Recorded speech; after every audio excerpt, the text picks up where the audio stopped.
बिस्मिल्लाहिर्रहमानिर्रहीम। अस्सलाम वालेकुम dear friends, welcome to Islamic society. आज मैं आपको हज़रत नूह अलैहिस्सलाम का और एक कश्ती का वाक़या सुनाऊंगी।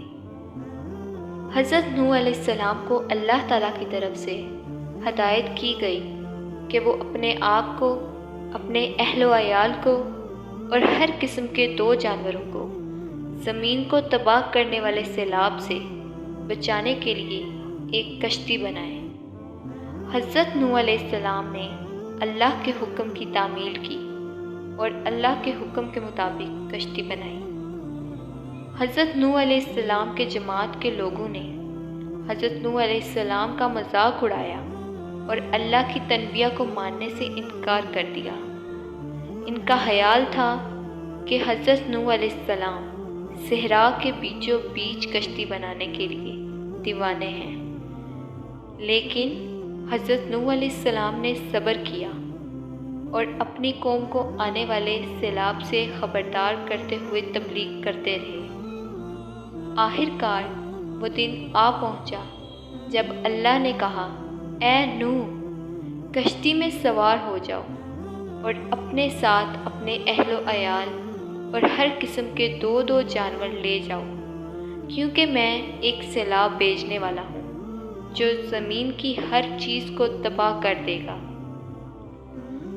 हज़रत नूह अलैहिस्सलाम ने इताअत की और जब वो कश्ती में दाखिल हुए तो अल्लाह ताला ने इसके पीछे के दरवाज़े बंद कर दिए और आसमान और ज़मीन के सैलाब के दरवाज़े खोल दिए और पानी ज़मीन में बहने लगा। कश्ती पानी पर तैरते हुए हज़रत नूह अलैहिस्सलाम, इनके ख़ानदान और जानवरों को महफूज लेकर चली गई। सैलाब 40 दिन और 40 रातों तक जारी रहा, जिसके बाद ये कश्ती जोड़ी पहाड़ पर आराम करने लगी। जब सैलाब का पानी कम हुआ तो हज़रत नूह अलैहिस्सलाम ने एक कबूतर, एक कौवे और एक निगल को इस बात का तयन करने के लिए छोड़ा कि आया सैलाब का पानी कम हो गया है।